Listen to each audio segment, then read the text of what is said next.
یہ سورۃ القدر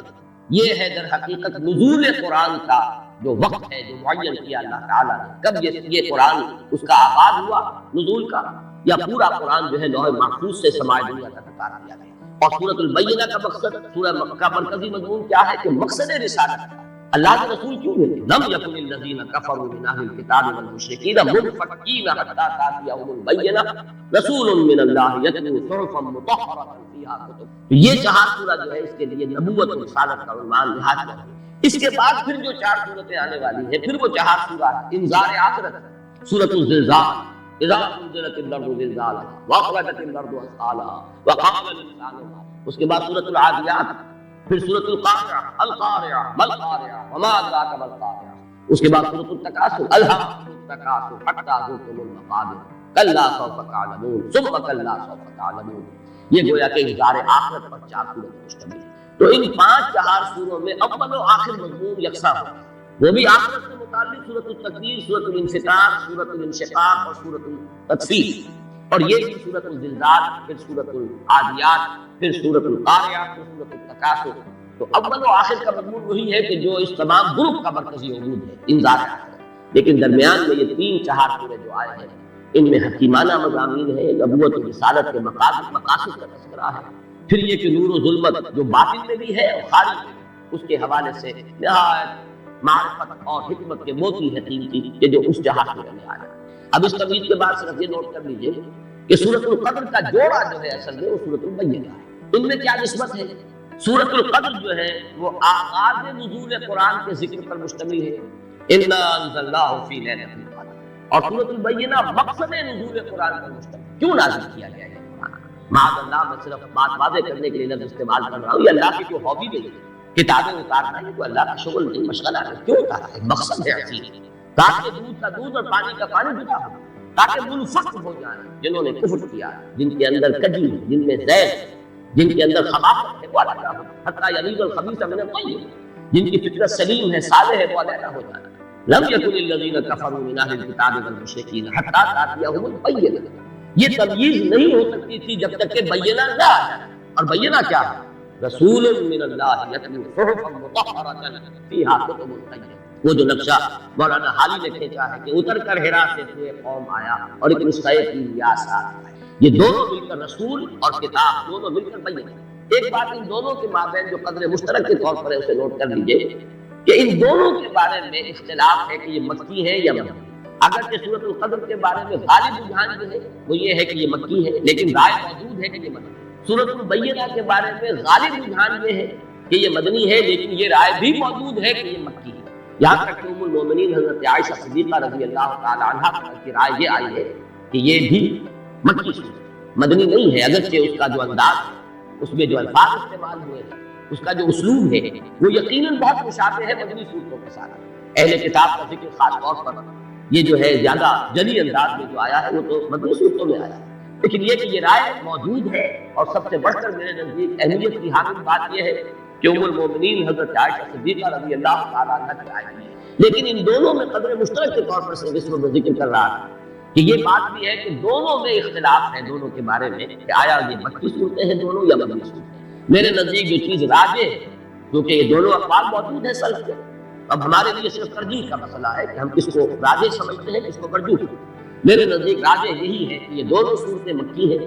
اور میں مولانا علی نصر اصلاحی صاحب کی اس بات سے متفق ہوں کہ قرآن حکیم میں جو یہ مکی اور مدنی صورتوں کا معاملہ آیا، یہ 7 گروپوں کی شکل، ہر گروپ میں آغاز میں ایک یا ایک سے زائد صورت مکی ہوگی، اختتام ایک یا ایک سے زائد مدنی پر ہوگی۔ پہلی صورت سورہ فاتحہ مکی اور 4 صورتیں نہایت طویل، بقرہ اور آل عمران اور نساء اور مائدہ مدنی۔ اس کے بعد 2 صورتیں مکی، 2 مدنی، انعام آراف یہ مکی، انفال توبہ یہ مدنی۔ اس کے بعد 14 صورتیں سورہ یونس سے لے کر سورہ مومنون تک یہ مکی ہے، اور ایک سورت تنہا سورہ نور یہ مدنی۔ پھر 8 صورتیں آتی ہیں کہ جو مکی ہے، پھر ایک صورت آتی ہے اور وہ مدنی ہے، وہ سورہ احزاب۔ اس طریقے سے مکی اور مدنی صورتوں کے 6 گروپ کو ہم پڑھ چکے ہیں، اس لیے کہ وہ تو سورہ تحریم پر 6واں گروپ ختم ہو گیا، اب یہ 7واں گروپ ہے۔ اور اگر یہ اصول صحیح ہے جو مجھے صحیح معلوم ہوتا ہے، اگرچہ یقینی طور پر تو بات نہیں کی جا سکتی، حتمی انداز میں نہیں کہا جا سکتا، لیکن میں اپنے اتفاق رائے کا اظہار کر رہا ہوں کہ مولانا امین حسن اسلائی صاحب کی اس رائے سے مجھے اتفاق ہے کہ یہ 7واں گروپ بھی اسی طرح ہے، اس کی اکثر و بیشتر صورتیں مکی، آخر میں صرف مدنی آئیں گی، درمیان میں نہیں ہو سکتا معاملہ، ورنہ تو پھر یہ کہ گروپوں کی وہ ترتیب جو ہے وہ ڈسٹرب ہو جائے، پھر وہ 7 گروپ نہیں رہیں گے، 8 بن جائیں گے یا 9 بن جائیں گے، جو بھی شک ہے۔ اس اعتبار سے اور مجھے نہ صرف اس اصول کے اعتبار سے بلکہ ویسے بھی جو قرائن محسوس ہوتے ہیں وہ یہی ہے کہ یہ صورت مکی۔ آخر میں جا کر میرا مولانا امین حسن اسلائی صاحب سے اختلاف ہے، لیکن جب وہاں ہم پہنچیں گے کہ آخری مدنی صورتیں کون کون سی، میں وہاں پر اس اختلاف کو وہاں بیان کروں گا۔ اور یہ بات سمجھ لیجیے کہ اصول میں اتفاق کے باوجود اصول کی اپلیکیشن میں اختلاف ہو سکتا ہے، اصول ایک ہی ہے، لیکن یہ ہے کہ اس کا جب آپ انتباہ کرتے ہیں کسی مسئلے میں، آپ کی رائے کچھ اور ہو سکتی ہے، کسی دوسرے شخص کی رائے کچھ اور ہو سکتی ہے، اور اس میں ہم حتمی اور یقینی طور پر کچھ نہیں کہہ سکتے، واللہ اعلم کہہ کر ہمیں اپنی رائے ظاہر کرنی چاہیے۔ تو جہاں تک بحثیت مجموعی اصول کا تعلق ہے، مکی مدنی صورتوں کے 7 گروپ، ان میں مجھے کامل اتفاق ہے مولانا اسلائی صاحب کے ساتھ، لیکن آخری گروپ کی مدنیات کون سی ہے اس میں مجھے اس سے اختلاف ہے۔ اس سے بھی زیادہ گہرا تعلق جوڑا تو ہے اس کا سورۃ القدر کا، سورۃ البینہ، لیکن چونکہ چہار سورے کے ضمن میں میں عرض کر چکا ہوں کہ صرف جوڑوں کی نسبت نہیں ہوتی، بلکہ بعض جگہوں پر آپ دیکھیں گے کہ اس 4 سورے کی سورہ نمبر 2 اور سورہ نمبر 3 میں زیادہ گہری مناسبت ہے، وہ میں بیان کر چکا ہوں سورۃ العلق کے درس کے ضمن میں۔ 5 آیات ابتدائی سورہ علق کی، اقرا بسم ربک الذی خلق، خلق الانسان من علق، اقرا وربک الاکرم الذی علم بالقلم، علم الانسان، اور 5 ہی سورت آیات ہیں اس سورہ مبارکہ کی سورۃ القدر کی، اور ان میں جو گہرا ربط ہے وہ اعظم من الشمس، وہ پہلی وحی ہے اور اس میں پہلی وحی کے نزول کا اس کا وقت معین کیا گیا ہے، ہم نے یہ لیلہ مبارکہ اس کو نازل فرمایا، انا انزلناہ فی لیلۃ القدر وما ادراک ما لیلۃ القدر، لیلۃ القدر خیر من الف شہر، تنزل الملائکۃ والروح فیہا بإذن ربہم من کل امر، سلام ہی حتی مطلع الفجر۔ تو کس قدر خوبصورت ربط ہے، سورہ علق کی 5 آیات اور یہ سورہ مبارکہ کل 5 آیات پر مشتمل ہے، وہ پہلی وحی ہے جو نازل ہوئی، اور یہ پہلی وحی کے نزول کا وقت ہے جس کا تعین ہو رہا ہے سورۃ القدر۔ ایک میں اس سے پہلے بھی عرض کر چکا ہوں، جیسے سورۃ التین اور سورہ بلد کے درمیان، حالانکہ سورہ بلد جو ہے وہ تو 4 سورہ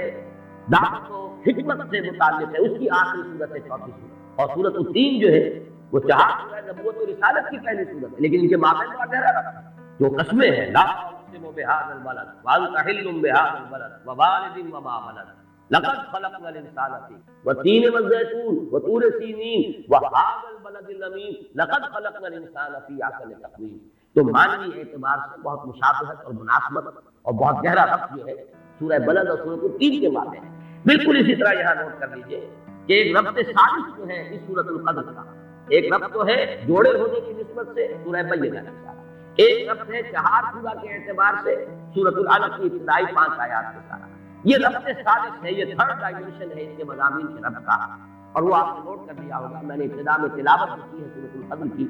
اس کے ساتھ ہی متصل تلاوت کی ہے سورہ دخان کی ابتدائی 6 آیات، مضامین کے اعتبار سے ان میں جس قدر مشابہت ہے، یہاں لیلۃ القدر کا لفظ آیا، وہاں لیلہ مبارکہ، انا انزلناہ فی لیلۃ مبارکہ، یہاں انا انزلناہ فی لیلۃ القدر، یہاں یہ فرمایا گیا من کل امر، تنزل الملائکۃ والروح فیہا بإذن ربہم من کل امر،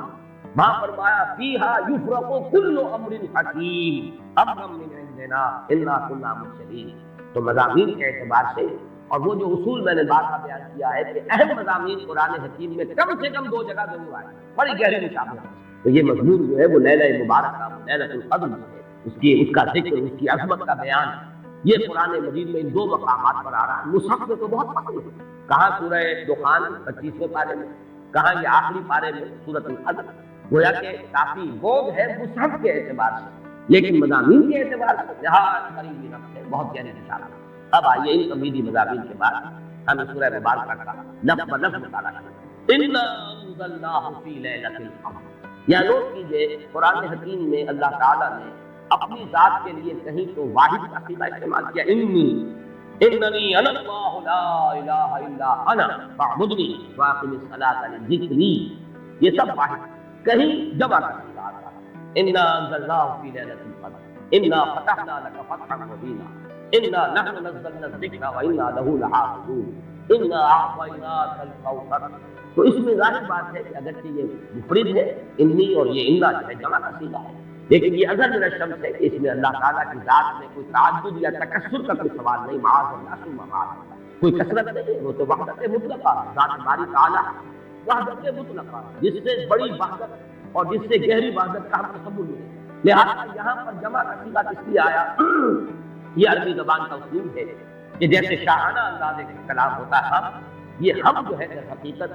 اپنی عظمت، اپنی تفخیم، اپنی جلالت شان، اپنی علو مرتبہ اس کے اظہار کے لیے انا انزلناہ فی لیلۃ القدر، انزلناہ یہ جو ضمیر مفعولی ہے، ہم نے نازل کیا اس کو لیلۃ القدر۔ اب یہ عام طور پر اسلوب یہ ہے کہ ضمیر کا استعمال وہاں آنا چاہیے جہاں جس شے کے لیے ضمیر آ رہی ہے اس کا ذکر صراحت کے ساتھ پہلے ہو چکا ہو، عام اسلوب یہ نہیں۔ لیکن قرآن حکیم کے اپنے اسالیب ہیں، خاص مخصوص اسالیب ہے۔ قرآن مجید جیسے ہم کہا کرتے ہیں کہ فلاں ادیب جو ہے وہ خود صاحب طرز ہے، اس نے اپنی طرز خود ایجاد کی ہے، یہ طرز خاص ہے ایجاد میری، صاحب طرز ادیب جیسے ہوتے ہیں ہمارے ہاں کو ہم کہتے ہیں قرار دیتے ہیں۔ قرآن مجید کے اپنے اسالیب ہے، اپنا طرز بیان ہے، اور اس میں یہ ہے کہ جو شے بالکل اظہر من الشمس اس کے لیے پہلے سے تذکرہ ہونا ضروری نہیں ہے، اس کے لیے ضمیر لے آئیں گے بغیر اس کے کہ پہلے سے صراحت کے ساتھ اس کے لیے کوئی ذکر ہو۔ اس میں در حقیقت اشارہ یہ ہوتا ہے یہ بالکل سامنے کی بات ہے، اس میں ذکر کی ضرورت ہی نہیں، یہ تو جانی پہچانی بات ہے، یہ تو بالکل مشہور اور معروف ہے۔ اسی کی دو مثالیں ہیں، مثلا یہ کہ سابقہ سورت جو ہے سورۃ العلق، اس میں کہیں ابو جہل کا نام نہیں ہے، لیکن ظاہر بات ہے کہ جب وہ آیات نازل ہوئی ہیں اور جب محمد رسول اللہ صلی اللہ علیہ وسلم نے ان کو پڑھ کر سنایا ہوگا تو شاید ہی کوئی شخص مکے والا کہ جو نہ پہچان سکا ہو کہ یہ کس کا ذکر ہے۔ ارایت الذی ینہی عبدا اذا صلی، ارایت ان کان علی الہدی او امر بالتقوی، ارایت ان کذب وتولی، الم یعلم بان اللہ یرى۔ ظاہر بات ہے اظہر من الشمس ہے تو نام نہیں ہے۔ اسی طریقے سے مثلا اسلوب جو ہے بہت نمایاں ہو کر آیا سورہ واقعہ کے آخری اسلوب، کلا اذا بلغت الحلقوم فلولا اذا بلغت الحلقوم، تو کیوں نہیں ایسا ہوگا کہ جب وہ پہنچ جاتی ہے حلق تک، حلقوم کیا پہنچ جاتی ہے۔ اب یہاں پہ اگر میرے شمس سے مراد ہے عالم نظام میں، جبکہ جان آ کر اصلی میں پھنس، یہاں دورو بولتا ہے اصل میں حتی اذا بلغت الحلقوم، یہ آخری وقت جو ہے معلوم ہوتا ہے کہ یہاں سے آواز آ رہی ہے اور جان یہاں آ کر پھنس، لیکن یہاں جان کا یا نفس کا کہیں لفظ نہیں آیا۔ فلولا اذا بلغت الحلقوم وانتم حينئذ تنظرون ونحن اقرب اليه منكم ولكن لا تبصرون فلولا ان كنتم غير مدينين ترجعونها ان كنتم صادقين۔ اب یہاں پر بھی لفظ کوئی ذکر نہیں ہے کہ کس شے کے لیے یہ لفظ استعمال ہو رہا ہے، لیکن اس کے مشہور و معروف اور اظہر من الشمس ہونے کے اعتبار سے وہ جو عام قاعدہ ہے اس کے خلاف یہاں پر بغیر اس کی صراحت کے تذکرے کے ضمیر کا استعمال ہو گیا۔ انا انزلناہ فی، اس میں ایک بات اور نوٹ کیجیے کہ در حقیقت کسی شے کا اس طرح تذکرہ نہ کرنا یہ خود اس کی عظمت کی ہے۔ گویا کہ یہاں پر نہ صرف یہ کہ قرآن کے لیے اس ہو میں ضمیر جو ہے اس کی انا انزلناہ، یہ قرآن کے اپنے مخصوص اسلوب کے مطابق آئی ہے، بلکہ اس میں قرآن کی عظمت ہے، اس لیے کہ جو صاحب عظمت ہستی ہو اس کا نام نہیں لیا جاتا، بلکہ اس کی طرف آ جناب، آ حضور، یہ الفاظ جو ہیں یہ اسی لیے اختیار کیے گئے ہیں اور ایجاد کیے گئے ہیں کہ عظیم ہستی صاحب مرتبہ کوئی شخصیت ہے اس کا نام نہیں لیا جاتا، اس کی طرف اشارے کیے جاتے۔ انا انزلناہ، ہم نے اسے نازل فرمایا۔ معلوم یہ ہوا کہ اس میں عظمت قرآن کی طرف بھی ایک اشارہ کیا جا رہا ہے۔ پھر اس میں عظمت قرآن جو ہے اس کے دو اور اسلوب ہیں جو اس میں سامنے آئے، انا انزلناہ فی لیلۃ القدر، ہم نے خود نازل کیا۔ حالانکہ ہمیں معلوم ہے کہ یہ نزول جو ہوا ہے محمد رسول اللہ صلی اللہ علیہ وسلم پر بواسطہ ملک جبرائیل کے ذریعے سے، فإنه نزلہ علی قلبک، اس نے نازل کیا اس قرآن کو، اے نبی آپ کو نزل بہ الروح الامین علی قلبک، اس کو لے کر نازل ہوئے یا اس کو نازل کیا ہے روح الامین نے۔ تو معلوم یہ ہوا کہ فرشتہ درمیان میں ہے، لیکن یہ جیسے کہ کہا کہ انه لقول رسول کریم ذی قوت عند ذی العرش مکین مطاع ثم امین، یہ سورہ تکویر میں یہ مضمون آ چکا ہے، اور آج کئی مرتبہ اس سورت کا نام ہم نے لیا ہے 4 سوروں کی تعین سے۔ تو یہ سب کچھ اس لیے کہ معین طور پر یہ بات واضح ہو جائے کہ قرآن مجید کی تنزیل محمد رسول اللہ صلی اللہ علیہ وسلم پر بواسطہ ملک ہوئی، لیکن یہاں اس واسطے کو ہٹا کر بات کی جائے انا انزلناہ فی لیلۃ، تاکہ یہ اللہ تعالیٰ کی ذات کے ساتھ اس کی جو نسبت خصوصی ہے وہ نمایاں ہو، اور اس سے قرآن مجید کی بھی عظمت جو ہے وہ اور اجاگر ہو کر اور نکھر کر اور ظاہر ہو کر سامنے۔ اسی طریقے سے اس کا ایک اور اسلوب بھی ہے کہ وقت نزول جو ہے لیلۃ القدر، جبکہ ہم نے اسے نازل کیا ہے لیلۃ القدر میں، اور پوری سورت جو ہے اب اس لیلۃ القدر کی عظمت پر جو ہے گفتگو کر رہی ہے۔ اس میں بھی گویا کہ نزول قرآن جو ہے اس کے لیے لیلۃ القدر کا انتخاب، یہ بھی عظمت قرآن کے بیان و اظہار کا ہے۔ انا انزلناہ فی لیلۃ القدر، اس میں اب تیسری بحث جو ہماری ہے وہ یہ ہے کہ انزال اور تنزیل کا فرق۔ یہ بات میں عرض کر چکا ہوں کہ باب افعال سے مصدر آئے اور پھر باب تنزیل سے اسی مادے سے اگر مصدر آئے تو یہ فرق کیا ہوگا۔ باب افعال میں کسی کام کا دفعتاً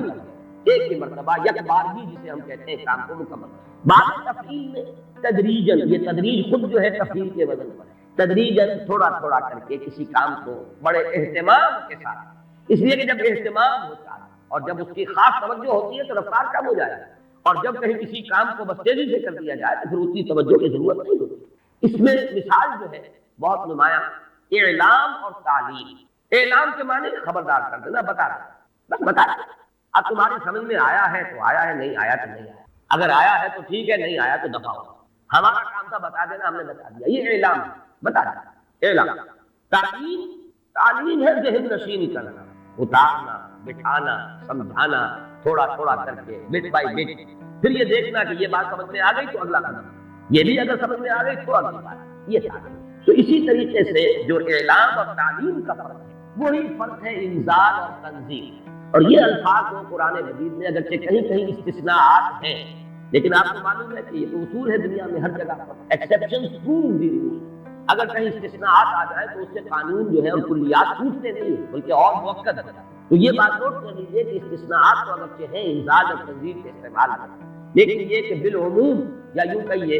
کہ قانون کے طور پر، ایک کلیے کے طور پر انزال کا لفظ آتا ہے قرآن مجید کا نزول، یا تو آغاز نزول جو ہوا محمد رسول اللہ صلی اللہ علیہ وسلم، یا پورے قرآن کا نازل کیا جانا لوح محفوظ سے سمائے، کیونکہ یہ دفعہ ہوا ہے پورا قرآن سے نازل کیا۔ یہ دونوں آراء جو ہیں ہمارے ہاں مفسرین کے ہاں موجود ہیں۔ امام شافعی کی رائے یہ ہے کہ انا انزلناہ فی لیلۃ القدر سے مراد یہ ہے کہ اس کا آغاز نزول ہوا ہے لیلۃ القدر۔ حضرت عبداللہ بن عباس رضی اللہ تعالیٰ عنہما، اور ظاہر بات ہے کہ ان کی رائے بہت زیادہ اہمیت کی حامل ہے، وہ حبر الامہ ہے، ان کے بارے میں حضور کی خصوصی دعا ہے، اللہم فقہہ فی الدین وعلمہ التاویل، اے اللہ اس نوجوان کو دین کا فہم اور تفقہ عطا فرما، اسے تعویل و تفسیر کا علم جو ہے بالخصوص وہ عطا فرما۔ تو حضرت عبداللہ بن عباس اسی وجہ سے رضی اللہ تعالیٰ عنہما حبر الامہ، حبر کہتے ہیں بہت بڑے عالم، حالانکہ وہ نوجوان، لیکن یہ کہ ان کی رائے یہ ہے کہ اس سے مراد یہ ہے کہ پورا قرآن حکیم لوح محفوظ سے سمائے دنیا تک لیلۃ القدر میں نازل کر دیا گیا۔ یہ کام دفعتاً ہوا، اسی لیے لفظ انزال آیا۔ وہ لیلۃ القدر کا تذکرہ ہو رہا ہے تو انا انزلناہ فی لیلۃ القدر، پھر یہ کہ رمضان مبارک میں وہ لیلۃ القدر ہے تو شہر رمضان الذی انزل فیہ القرآن، یہاں پر جو مجہول کا صیغہ آیا وہی بھی سے آیا۔ لیکن حضور پر جو قرآن کا نزول ہوا ہے تو سب کو معلوم ہے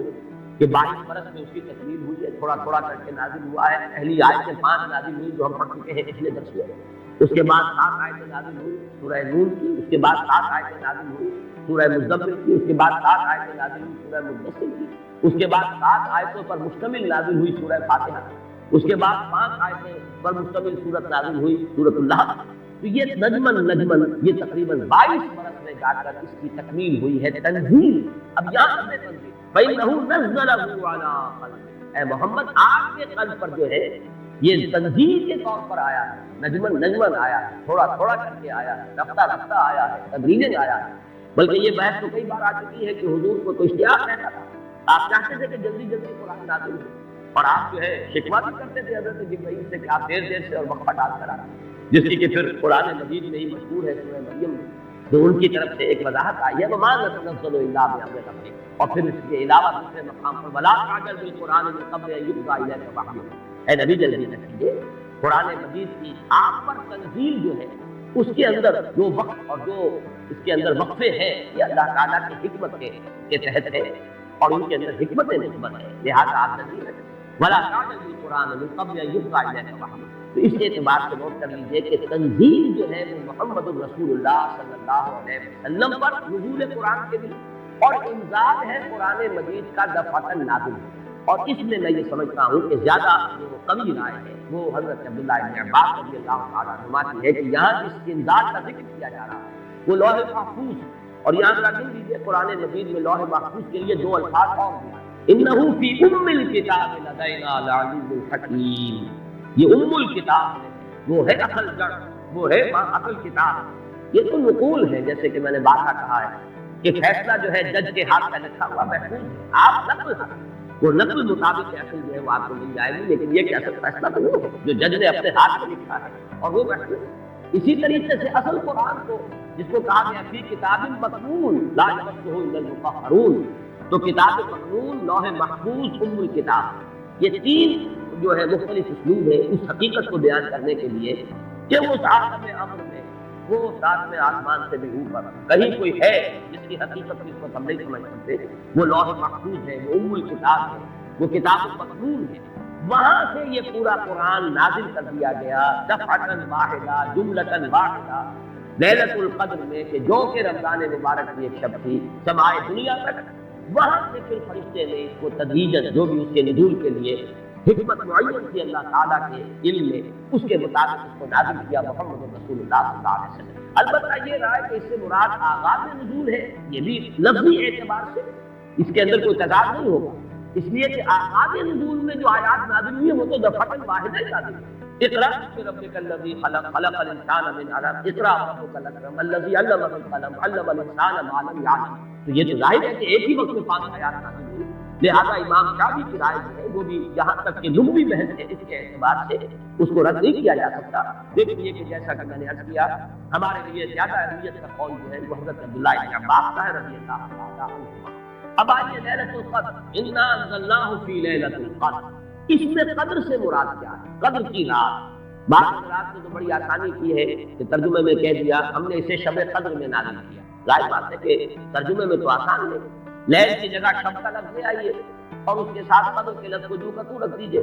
یہی وجہ ہے کہ اردو میں ترجمہ کرنا، اردو میں درس دینا قرآن کا بہت آسان ہے، لیکن کوئی ایسی اجنبی زبان ہو کہ جس کے الفاظ سرے سے مناسبت نہ رکھتے ہو عربی زبان کے الفاظ کے ساتھ، وہاں بہت مشکل ہوتا ہے۔ اب اگر آپ انگریزی میں ٹرانسلیٹ کریں گے اس کو تو آپ کو کوئی مفہوم معین کرنا پڑے گا، کوئی ایک لفظ سلیکٹ کرنا پڑے گا، آپ قدر کے لفظ کو تو وہاں پر ریٹین نہیں کر سکتے، تو بہت مشکل ہو جائے گا ان زبانوں میں، چونکہ ہماری زبان جو ہے اس میں تو اکثر و بیشتر اصطلاحات جو ہے وہ تو قرآن مجید کی جو کی تو منتقل ہو، تقویٰ کا لفظ ہے تو جو کا تو ہے، ایمان کا لفظ ہے تو جو کا تو ہے،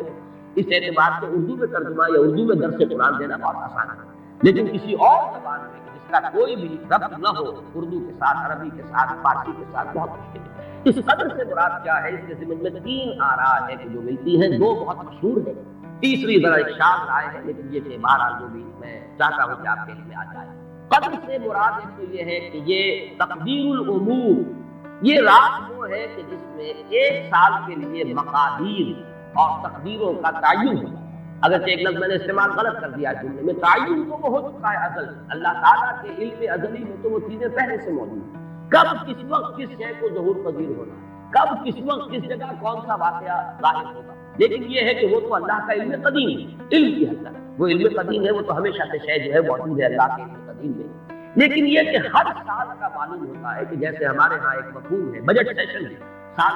بسال کچھ چیزیں معین کی جاتی ہیں، اس اعتبار سے ہر سال یہ ایک شب آتی ہے کہ جس میں اس سال سے متعلق امور فرشتوں کے حوالے کرتے ہیں۔ اس اصل جو ہے ام الکتاب سے یوں سمجھ لیجیے، ام الکتاب اب یہاں میں لفظ استعمال کر رہا ہوں، اللہ تعالیٰ کا علم قدیم، اللہ تعالیٰ کے علم قدیم میں جو چیزیں معین ہیں، جو آنے والے سال کے لیے جو حالات، حوادث، واقعات جو بھی ظہور پذیر ہونے ہیں، ان کے بارے میں اللہ کے جن فیصلوں کی تنفیذ ہونی ہے وہ حوالے کر دی جاتی ہیں فرشتوں کے کہ وہ ان کو تنفیذ، یہ گویا کہ تقدیر کی رات ہے لیلۃ القدر، یعنی وہ رات جس میں تقدیر الامور، تمام معاملات جو ہیں ان کا معاملہ طے کر دیا جاتا ہے، اور اس کی تائید ہوتی ہے وہ سورہ دخان کی آیت سے فیہا یفرق کل امر حکیم، اور اس آیت میں جو لفظ آیا وہ بہت پیارا آیا، یفرق، اس رات میں ہر بات جو پختہ ہے وہ جدا کر دی جاتی، فرق کے معنی جدا کر دینا، فرق الگ کر دینا، فرق کے معنی ہے کسی شے کے ٹکڑے کر دینا، وہ فرق ہوتا ہے، فرقوا دینہم، انہوں نے اپنے دین کے ٹکڑے کر دیے، کسی شے کو، کسی جز کو کل سے جدا کرنا، یہ فرق ہوگا، تو معلوم ہوا فیہا یفرق کل امر حکیم۔ میں آج سوچ رہا تھا تو انگریزی کا ایک لفظ بہترین ذہن میں آیا، ایشو ہو جانا، ایک شے ایشو کرنا، اب یہ آرڈر ایشو ہو گیا، طے ہے علم قدیم میں، اللہ تعالیٰ کا وہ علم قدیم جو ازلی ہے اس میں تو وہ چیزیں ہیں، لیکن اس سال کے لیے وہ آرڈر ایشو کر دیے گئے، فیہا یفرق کل امر حکیم امرا من عندنا، ہمارے پاس سے وہ معاملات کا معاملہ جو ہے فیصلہ ہوتا ہے، کوئی اور طاقت نہیں ہے فیصلہ کرنے، وہ فیصلے ہمارے ہی ہیں، ہمارے ہی پاس سے وہ فیصلے جو ہے صادر ہوتے ہیں۔ لیکن یہ کہ اس شب میں لیلہ مبارکہ اسے کہا گیا، انا انزلناہ فی لیلۃ مبارکۃ انا کنا منذرین فیہا یفرق کل امر حکیم امرا من عندنا انا کنا مرسلین۔ وہ ہمارے پاس سے وہ فیصلے جو ہے وہ صادر ہو کر اور حوالے کر دیے جاتے ہیں، گویا کہ آپ جیسے کہتے ہیں آرڈر ایشو ہو گئے، آپ کے تبادلے کے یا آپ کی ترقی کا جو حکم ایشو ہو گیا۔ تو یہ گویا کہ یہ 1 سال کا معاملہ، اور اس کے ساتھ ہی نوٹ کر لیجیے قرآن حکیم میں معلوم ہوتا ہے کہ اللہ تعالیٰ کے ہاں سے یہ فیصلے جو ہے قضاء و قدر کے اور جو بھی اللہ کے احکام ہیں ان کی تنفیذ تدبیر امر، اس کے لیے بھی کئی لیول معین۔ چنانچہ سورہ سجدہ میں جو فرمایا گیا وہ تو یہ ہے کہ 1000 سال کا معاملہ طے ہو جاتا ہے۔ یدبر الامر من السماء الى الارض ثم يعرج اليه في يوم كان مقداره 1000 سنة مما تعدون۔ تمہاری تعداد اور تمہاری گنتی اور تمہارے حساب اور تمہارے تقدیر سے جو 1000 سال بنتے ہیں، اللہ تعالیٰ کی تدبیر امر اس کے حساب سے ہوتی ہے، اور پھر اس کی تکمیل کے بعد پھر ملائکہ جو ہے اس کی جو رپورٹ ہے وہ لے کر اللہ تعالیٰ کے حضور میں حاضر ہے۔ یہ کہا جا سکتا ہے کہ جیسے ہم یہ سمجھتے ہیں کہ 7 آسمان، ان 7 آسمانوں کے ساتھ اللہ تعالیٰ کا یہ جو تدبیر امر کا معاملہ ہے کہ جو سماج دنیا ہے اس پر وہ سالانہ ایشو ہو گئے ہو احکام قضاء و قدر کے، اور وہی ہے کہ جو پھر اس سال کے دوران ان کی تنفیذ ہو جاتا ہے۔ اور اگر اس سے آگے 100 برس کی کوئی پلاننگ ہے تو وہ دوسرے کہیں آسمان پر، اور اس سے اوپر اگر کوئی 1000 برس کی پلاننگ ہے تو وہ اس سے کہیں اوپر کے آسمان پر، اور اگر اس سے اوپر 10,000 برس کی کوئی پلاننگ ہے تو اس سے اوپر کے آسمان پر۔ یہ سارے معاملات ہیں ممکن ہیں، یہ عالم امر کی وہ باتیں ہیں جن کو صحیح طور پر سمجھنا ہم صرف اشارات کے حوالے سے کوئی دنیا کا تصور قائم کر سکتے ہیں کہ قرآن ایک ترتیب کہہ رہا ہے، یدبر الامر من السماء الى الارض ثم يعرج اليه في يوم كان مقداره 1000 سنة مما تعدون۔ سورہ معارج میں یہ بھی ہے، تعرج الملائکۃ والروح الیہ فیہا، اس میں فی یوم كان مقداره 50,000 سنة، 50,000 برس کا بھی ہے۔ تو ہو سکتا ہے کہ ان تمام مختلف درجہ بدرجہ جو تدبیر امر کے فیصلے اللہ کی طرف سے حکمت الہی اور علم الہی سے جن چیزوں کا کہ ایشو ہو رہا ہو، جس کے احکام صادر ہو رہے ہو، وہ بھی درجہ بدرجہ ہو، اور یہ جو ہے سماع دنیا پر یہ ایک سالانہ جو ہے نظم اس کا قائم ہو، اور اس کے حوالے سے فرشتوں کو جو اس دنیا کے فرشتے ہیں جو یہاں پر تنفیذ امر کی جو خدمت ہے اس پر معمور ہے ان کے حوالے کر دیا جاتا۔ تو ایک رائے میں نے عرض کی کہ قدر سے مراد تقدیر، کہ یہ رات جو ہے تقدیر الامور کی رات ہے، تمام جو امور ہیں ان کے مقادیر، ان کی تعین، ان کے بارے میں اللہ تعالیٰ کے احکام جو ہے ان کا ایشو ہو جاتا ہے۔ ایک رائے یہ ہے کہ یہ قدر سے مراد ہے قدر و منزلت، اونچا رتبہ، علو شان، منزلت اور شرف۔ اب اس کی تائید ہوتی ہے، معلوم ایسا ہوتا ہے کہ یہ دونوں باتیں تو بیک وقت جو ہے مراد ہے، اسی لیے میں نے کہا یہ دونوں اقوال بہت مشہور کی ہیں، اور میرے نزدیک یہ دونوں ہی اس میں یہ ذو معنیین لفظ کے طور پر یہاں استعمال ہوا، یہ دونوں ہی مراد ہیں۔ یہ رات خود اپنی جگہ پر بھی بجائے خود، جسے ہم کہتے ہیں بجائے خود بھی بہت قدر و منزلت کی رات ہے، اور اس شب میں 1 سال کے معاملات جو ہیں وہ فرشتوں کے حوالے ہیں۔ اس اعتبار سے اس کو کہا گیا لیلہ مبارک، انا انزلناہ فی لیلۃ مبارک، یہ خود مبارک ہے، اس کے اندر برکتیں ہیں، اس کے اندر عظمت ہے، اس کی اپنی شان بلند ہے، علو مرتبت کی حامل ہے یہ رات۔ یہ دو مفہوم جو ہے جب میں نے جیسا کہہ کیا یہ تو بہت کثرت کے ساتھ ہے اور یہی زیادہ مشہور بھی ہے، بلکہ ان کے ضمن میں دوسری بات کے ضمن میں ایک نقطہ ترازی کے درجے کی بات ہے، لیکن بات کے حسین ہے وہ میں آپ کو سنا رہا ہوں۔ ابو بکر وراد جنہوں نے اس میں نقطہ پیدا کیا ہے کہ یہ لیلہ قدر اس لیے ہے لأنہ نزل فیہا کتاب ذو قدر علی لسان ملک ذی قدر علی امت لہا قدر۔ یہ 3 انہوں نے قدر جمع کیے ہیں کہ یہ اس لیے اس کو لیلۃ القدر کہا گیا کہ ایک طرف تو یہ کہ اس میں وہ کتاب نازل ہوئی جو بڑی قدر و منزلت والی کتاب ہے، ثانیاً وہ اس فرشتے کی زبانی نازل ہوئی کہ جو بہت قدر و منزلت کا ذی قوت عند ذی العرش مکین مطاع ثم امین۔ پھر اس امت کے لیے اس کی تنزیل ہو رہی ہے جس کی بڑی قدر و منزلت ہے اللہ کے ہاں، اور شاید اسی وجہ سے وہ کہتے ہیں جناب وراء کہ شاید اسی وجہ سے لفظ قدر جو ہے اس سورہ مبارکہ میں 3 مرتبہ آیا، انا انزلناہ فی لیلۃ القدر وما ادراک ما لیلۃ القدر لیلۃ القدر خیر من الف شہر۔ لیکن جیسا کہ میں نے عرض کیا ہے یہ بس ایک نقطے کے حد تک ہے، دلچسپ نقطہ ہے، میں نے اس کا تذکرہ کر دیا ہے۔ ایک تیسرا مفہوم جو شاذ ہے جو لیا گیا قدر سے کہ قدر کا ایک مفہوم ہے تنگی کا، جیسے کہ سورۃ الفجر میں ہم پڑھ چکے ہیں فاما الانسان اذا ما ابتلاه ربه فاکرمہ ونعمہ فیقول ربی اکرمن واما اذا مبتلاہ فقدر علیہ رزقہ فیقول ربی اہانن۔ انسان کا معاملہ عجیب ہے کہ جب اس کا رب اس کا امتحان لیتا ہے، اسے آزماتا ہے نعمتیں دے کر، عزت دے کر، تو کہتا ہے میرے رب نے مجھے عزت دے دی، اور جب اس کا رب اس کو آزماتا ہے اس پر رزق کو تنگ کر کے، تو وہ کہتا ہے میرے رب نے مجھے ذلیل کر دیا۔ تو یہاں پر جو تنگی کا مفہوم ہے قدر میں، تو ایک مفہوم یہ لیا گیا ہے کہ یہ لیلۃ القدر لیلۃ الذکر ہے، اور یہ اس لیے کہ اس زمین پر اتنی کثرت سے، اتنی کثیر تعداد میں فرشتے نازل ہوتے ہیں کہ تنگی پیدا ہوتا ہے۔ اب ظاہر بات ہے کہ یہ اس عالم ارواح کے ساتھ مناسبت رکھنے والے لوگ، جن کی اپنی روحیں جو ہیں وہ اس درجے لطیف ہو کہ جس مناسبت ان کو پیدا ہو گئی ہو، صرف ان کا ایک ادراک ہو سکتا ہے۔ باقی یہ کہ جہاں تک لفظ کا تعلق ہے اس میں اتنی گنجائش ہے۔ تو لیلۃ القدر کے تین مفہوم ہوئے، جن میں سے دو جو ہے پہلے وہ تو باہم جمع بھی ہو سکتے ہیں، ذو معنیین لفظ کی حیثیت سے اس کا استعمال ہو سکتا ہے۔ اس میں تمام مقادیر اور تمام تقدیروں کا گویا کہ اللہ تعالیٰ کی طرف سے صدور ہو جاتا ہے، ایشو ہو جاتے ہیں تمام احکام آئندہ سال کے۔ دوسرے یہ کہ یہ خود اپنی جگہ پر بڑی مبارک اور بڑی قدر و منزلت والی بات ہے۔ تیسری بات وہ ہے جو میں نے کیا ایک ساتھ کی رائے ہے کہ اس میں فرشتوں کا نزول اس کثرت سے ہوتا کہ زمین کے اندر اس کی وجہ سے جب جگہ تنگی ہو جائے، واللہ اعلم۔ اب اس کے بعد فرمایا وما ادراک ما لیلۃ القدر، یہ ما ادراک اور ما یدریک، اس کے بارے میں بعض حضرات کی ایک رائے ہے کہ شاید اس سے پہلے اتنی وضاحت میں نے کبھی بیان نہ کی ہو، آج اس کو نوٹ کر لیجیے۔ عموماً تو مفسرین دونوں کا مفہوم ایک ہی ہے، یعنی آپ کو کیا معلوم، آپ کو کس نے بتایا، گویا کہ نفی ہے کہ آپ کا اندازہ نہیں ہو سکتا کہ وہ کیا شے ہے، وہ لیلۃ القدر کی عظمت کیا ہے۔ لیکن بعض حضرات نے یہ فرق کیا ہے کہ جب یہ فعل ماضی میں آتا ہے وما ادراک، اس میں مراد یہ کہ آپ کو خوب معلوم ہے، کیا ہی معلوم ہے آپ کو کہ اس کی قدر و قیمت کیا ہے۔ یعنی اس میں گویا کہ نبی اکرم صلی اللہ علیہ وسلم کے لیے نفی نہیں بلکہ اس بات القارعہ وما ادراک ما القارعہ، القارعہ ما القارعہ وما ادراک ما القارعہ، گویا کہ اس بات ہوتا ہے کہ آپ کو خوب معلوم ہے کہ قارعہ کیا ہے۔ اسی لیکن یہ کہ جہاں ما یدریک آتا ہے وما یدریک لعلہ یزکیٰ اور یذکر فتنفعہ الذکریٰ، جہاں فعل مضارع آئے گا وہاں پر حقیقت وہ مفہوم ہوگا کہ یہ بات حضور صلی اللہ علیہ وسلم کے لیے آپ کو کیا معلوم، ہو سکتا ہے کہ وہ نصیحت اخذ کرتا، اس کو تزکیہ حاصل کر لیتا، تو اس کے اندر تو نفی ہو سکتی ہے کہ اس وقت آپ کے علم میں وہ بات نہیں۔ لیکن یہ بھی ایک تو یہ کہ ایک علمی نکتہ ہے اور اس میں ذرا باریک قسم کی نحوی بحث ہے، میں خود اپنا مقام یہ نہیں سمجھتا کہ اس قسم کی باریک نحوی بحثوں میں کوئی حتمی رائے آئی ہے۔ دوسرے یہ کہ اس سے ہماری حد تک کوئی فرق واقع نہیں ہے۔ فرق اگر واقع ہوتا ہے تو محمد الرسول اللہ صلی اللہ علیہ وسلم کے بارے میں واقع ہوتا ہے کہ اگر وما ادراک آیا ہے تو گویا کہ اس بات ہے کہ حضور کے علم میں وہ بات ہے،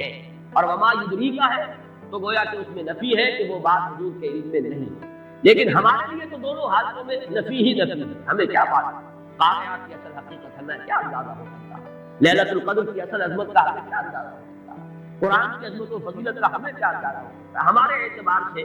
وہ بحث جو ہے وہ محض ایک اکیڈمک اور ایک علمی بحث بن کر رہ جاتی ہے، اس کا کوئی فرق واقع نہیں۔ اب اس کے بعد سوال پیدا ہوتا ہے کہ یہ رات جو ہے مخفی کیوں رکھی ہے، تاریخ کے ساتھ کچھ معلوم نہیں، یہ رات کون سی رات ہے، اس کا جواب تو میں بعد میں دوں گا کہ اس میں جو آراء ہے مختلف، لیکن یہ کہ اس کو کیوں مخفی رکھا گیا، اس پر کچھ پیاری باتیں ہیں جو مفسرین نے کہی ہیں۔ پہلی بات تو یہ کہ جتنی عظیم چیزیں ہیں ان سب کو مخفی رکھا تھا۔ قیامت کب آئے گی؟ مخفی آئے گی، یہ یقینی ہے۔ کب آئے گی؟ یہ تو امور میں سے ہے کہ جس کا علم نبی اکرم صلی اللہ علیہ وسلم کو بھی نہیں دیا گیا، جبرائیل کو بھی نہیں، چنانچہ حدیث جبرائیل میں واضح طور پر الفاظ موجود ہیں ومن مسئول عنہا بعلم من السائل، کچھ معلوم نہیں، نہ سائل کو معلوم نہ مسئول کو، قیامت کب آئے۔ اب یہ عظیم حقیقت مخفی رکھا گیا اور اس کا خاص طور پر ذکر کیا گیا سورہ طٰہٰ میں، اقاتو فیہا لتجزیٰ کل نفس بما کسبت۔ اگر تعین کر دیا جاتا تو جو قریب کے زمانے کے لوگ ہوتے وہ تو خوب پھر محنت کرتے آخرت کے لیے، اور ذرا سا فاصلے والے ہوتے وہ ذرا تصاہل کرتے اس کے بعد۔ اس کو رکھا گیا، تلوار لٹکی ہوئی ہے، کسی بھی وقت گر سکتی ہے، جیسے گلوٹین کبھی اگر آپ نے دیکھا ہو جس طریقے سے کوئی کٹورا گرتا ہے، کسی بھی وقت گر سکتی ہے، لہٰذا ہر وقت چوکس رہو، چوکس میں رہو، جیسے کہ صحابہ اکرام کی شان معلوم ہوتی ہے بعض روایات سے کہ ذرا تیز ہوا چلتی تھی تو وہ سمجھتے تھے قیامت۔ اس درجے استعزاز تھا اعصاب کے اوپر، اس کا اتنا اثر تھا کہ ذرا تیز دھکر چلا اور انہوں نے سمجھا قیامت۔ تو اس طریقے سے قیامت کو مخفی رکھا گیا۔ اقاتو فیہا لتجزیٰ کل نفس بما کسبت، نہ آج سے 100 برس پہلے والوں کو معلوم تھا کہ قیامت کب آئے گی، نہ آج والوں کو معلوم ہے، نہ اگر ابھی دنیا کی عمر ہے ابھی 100 برس اور، تو قیامت سے ایک دن پہلے بھی شاید یقینی طور پر معلوم نہ ہو سکے کہ کل قیامت آ رہی ہے۔ تاکہ ہر وقت جو ہے امتحان اتنا ہی شدید رہے، اتنا ہی کڑا امتحان رہے ہر ایک کے لیے، لتجزا کل نفس بما تجزا بما تسعی، تاکہ ہر بھی نفس کو بدلہ ملے اس کی سعی کے مطابق۔ اسی طریقے سے موت کا وقت معلوم ہے، وما تدری نفس بأی ارض تموت، کہاں موت آئے گی، کہاں موت آئے گی، کب موت آئے گی، کچھ معلوم نہیں۔ اسی طرح نوٹ کیجیے صلاۃ الوسطیٰ،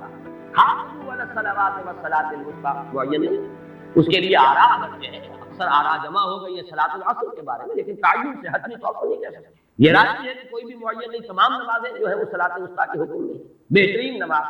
کوشش کرو کہ پوری محافظت کرو، صرف نماز کی نہیں، بہترین نماز، ہر نماز تمہاری بہترین نماز ہونی چاہیے، ہر روز روز عید ہو، ہر شب شب برات، اگر اللہ تعالیٰ کے ساتھ کوئی قلبی ربط ہے تو ہر دن جو گزر رہا ہے وہ روز عید ہے، اور ہر شب جو گزر رہی ہے وہ شب برات ہے۔ لیکن اگر وہ کہ انسان کو غفلت ان کے قلب پر طاری ہے تو وہ عید کا دن بھی اس کے لیے ایک عام دن ہے،